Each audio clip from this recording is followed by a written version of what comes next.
السلام علیکم ناظرین، سلامتی ہو آپ پر جہاں بھی آپ ہوں۔ کیلنڈر پر آج دن میں تاریخ رہی 28 محرم الحرام، انگریزی تاریخ 27 اگست ہے۔ اپنے میزبان راہی حجازی سے انڈیا کی خبریں سنیے۔ قرآن نہیں کہتا کہ ہر نکڑ پر مسجد ہو۔ کیرالہ ہائی کورٹ نے جمعے کے روز ایک سے زیادہ مساجد والے علاقے میں مسجد بنانے کی اجازت سے انکار کر دیا۔ جسٹس پی وی کرشنن نے کہا کہ کیرالہ کے مخصوص جغرافیائی محل وقوع کی وجہ سے اسے خدا کا اپنا ملک کہا جاتا ہے، لیکن ہم مذہبی مقامات اور عبادت گاہوں سے تنگ آ چکے ہیں اور ہم اس پوزیشن میں نہیں ہیں کہ ناگزیر معاملات کے علاوہ کسی بھی نئے مزار اور عبادت گاہ کی اجازت دیں۔ عدالت نے مزید کہا کہ اگرچہ مساجد مسلم کمیونٹی کے لیے اہم ہے، لیکن قرآن کے مطابق یہ ضروری نہیں کہ ہر نکڑ پر مسجد ہو۔ عدالت کا یہ بھی کہنا تھا کہ قرآن پاک کی آیات مسلم کمیونٹی کے لیے مسجد کی اہمیت کو واضح طور پر اجاگر کرتی ہیں، لیکن یہ نہیں کہا گیا کہ ہر نکڑ پر مسجد ضروری ہے۔ حدیث یا قرآن پاک میں یہ نہیں کہا گیا کہ مسجد مسلمان کمیونٹی کے ہر گھر کے پاس ہونی چاہیے۔ فاصلہ کوئی معیار نہیں ہے، لیکن مسجد تک پہنچنا ضروری ہے۔ واضح رہے کہ کیرالہ ہائی کورٹ کا یہ فیصلہ ایک ایسی عرضی پر دیا گیا ہے جس میں ایک تجارتی عمارت کو مسلمانوں کی عبادت گاہ میں تبدیل کرنے کی درخواست کی گئی تھی تاکہ قریبی مسلمان مسجد میں نماز ادا کر سکیں۔ عام آدمی پارٹی کے رکن اسمبلی حاجی یونس کی گاڑی روک کر حملہ۔ دہلی کے مصطفیٰ آباد سے عام آدمی پارٹی کے رکن اسمبلی حاجی یونس نے ایک ویڈیو ٹویٹ کرتے ہوئے دعویٰ کیا ہے کہ کچھ غیر سماجی عناصر نے ان کی گاڑی پر حملہ کیا۔ ویڈیو شیئر کرتے ہوئے حاجی یونس نے لکھا کہ کچھ غیر سماجی عناصر نے میری گاڑی پر حملہ کیا، جس میں میرا بیٹا اور بیٹیاں موجود تھیں۔ سفید رنگ کی اسکارپیو پر سوار نشے میں دھت 5 نوجوانوں نے میری گاڑی کو روکا اور اہل خانہ سے بدسلوکی کی۔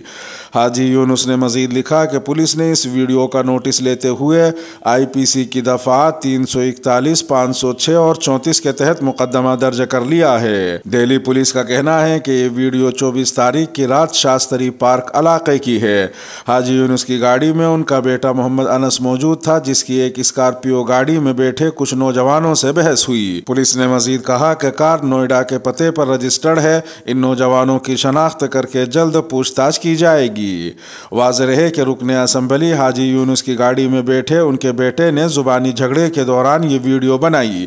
ویڈیو میں نظر آ رہا ہے کہ محمد انس کے ساتھ ان کی 2 چھوٹی بہنیں بھی گاڑی میں موجود ہیں اور وہ لگاتار پولیس کو کال کرنے کی بات کر رہے ہیں۔ محمد انس ویڈیو میں یہ بھی کہتے دکھ رہے ہیں کہ ان پر نوئیڈا میں پہلے بھی حملہ ہو چکا ہے۔ انڈیا نے انڈین نژاد امریکی صحافی کو ایئرپورٹ پر اترتے ہی ملک بدر کر دیا۔ انڈین نژاد امریکی صحافی انگد سنگھ کے انڈین پنجاب میں مقیم اہل خانہ نے الزام لگایا ہے کہ بدھ کی رات دہلی میں اترنے کے فوراً بعد انہیں ایئرپورٹ سے ہی ملک بدر کر کے نیو یارک واپس بھیج دیا گیا۔ ان کی والدہ گرمیت کور نے بتایا کہ انگد سنگھ، جو امریکہ کے ایک نیوز پورٹل وائس نیوز کے لیے دستاویزی فلمیں تیار کرتے ہیں، انڈیا نجی مقصد کے لیے آئے تھے۔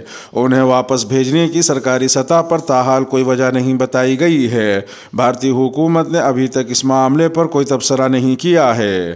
واضح رہے کہ انڈیا میں انگد سنگھ نے زرعی قوانین کے خلاف کسانوں کے مظاہرے پر بھی خبریں دی تھیں اور دستاویزی فلمیں بنائی تھی، جسے بعد میں حکومت نے منسوخ کر دیا تھا۔ اس کے علاوہ انہوں نے شاہین باغ پر بھی ایک دستاویزی فلم بنائی تھی۔ اس کے ساتھ ساتھ انگد سنگھ نے انڈیا میں کووڈ-19 کے بعد پیدا ہونے والی تباہی کی دوسری لہر کی کوریج بھی کی تھی، جس کوریج کے باعث انہیں ایمی ایوارڈ کے لیے نامزد کیا گیا تھا۔ ان کی والدہ گرمیت سنگھ نے کہا کہ ان کے بیٹے کو کمر کا درد ہے اور انہیں 18 گھنٹے کی مسلسل پرواز کے بعد آرام کرنے کی ضرورت تھی، لیکن انہیں فوراً ہی ایک اور لمبی پرواز پر امریکہ بھیج دیا گیا۔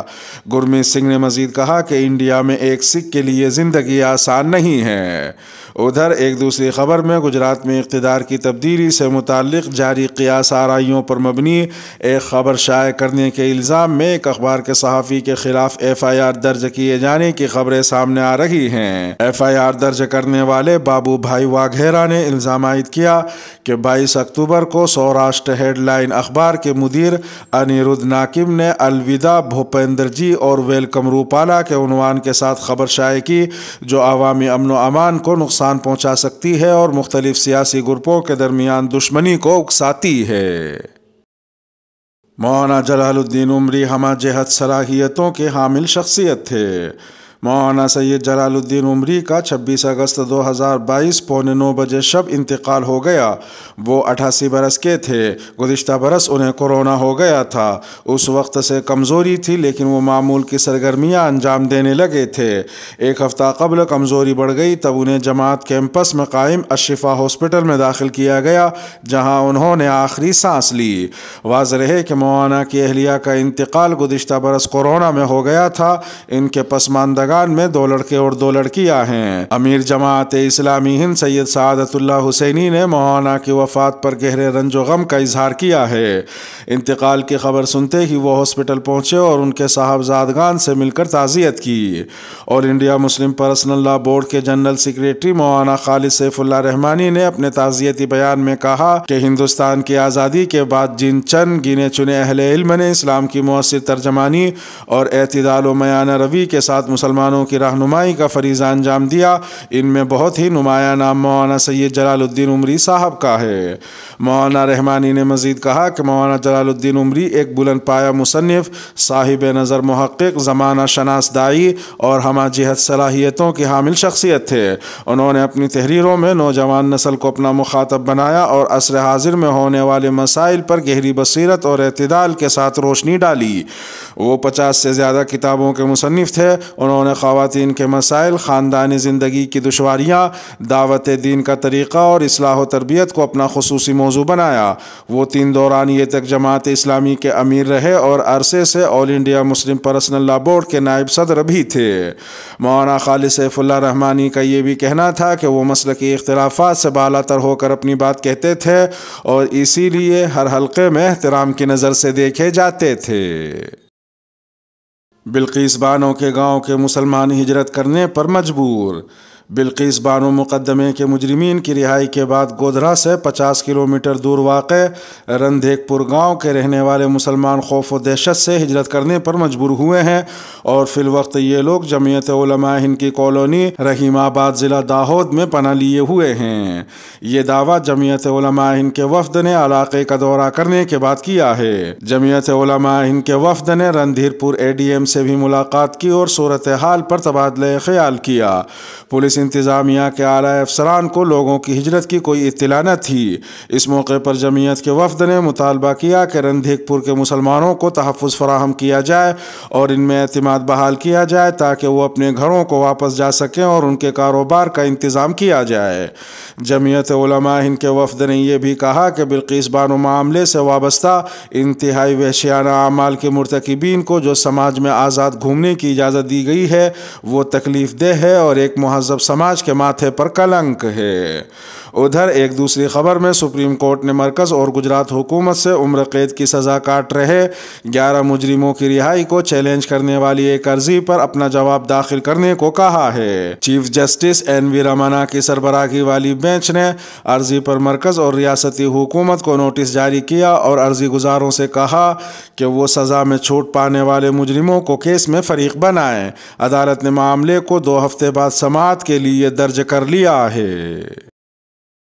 میر وائز عمر فاروق کو جامع مسجد میں نماز جمعہ ادا کرنے کی اجازت نہیں ملی۔ بھارت کے زیر انتظام کشمیر میں 3 برسوں سے گھر میں نظر بند میر وائز عمر فاروق کو سری نگر کی جامع مسجد میں نماز جمعہ کی ادائیگی سے روک دیا گیا ہے۔ بھارت کے انتظام جموں کشمیر کے لیفٹیننٹ گورنر منوج سنہا کے اس بیان کے بعد کہ میر وائز عمر فاروق آزاد ہے اور وہ جہاں جانا چاہیں جا سکتے ہیں، میر وائز عمر فاروق نے 26 اگست کو نماز جمعہ سری نگر کی جامع مسجد میں ادا کرنے کا اعلان کیا تھا۔ تاہم 26 اگست کو جب میر وائز عمر فاروق نے گھر سے نکلنے کی کوشش کی تو انہیں گھر کے دروازے پر روک دیا گیا۔ جامع مسجد میں میر وائز عمر فاروق کی نماز جمعہ اور تقریر کے لیے تیاریاں کی گئی تھیں اور لوگ انہیں دیکھنے اور سننے کے لیے بے صبری سے انتظار کر رہے تھے۔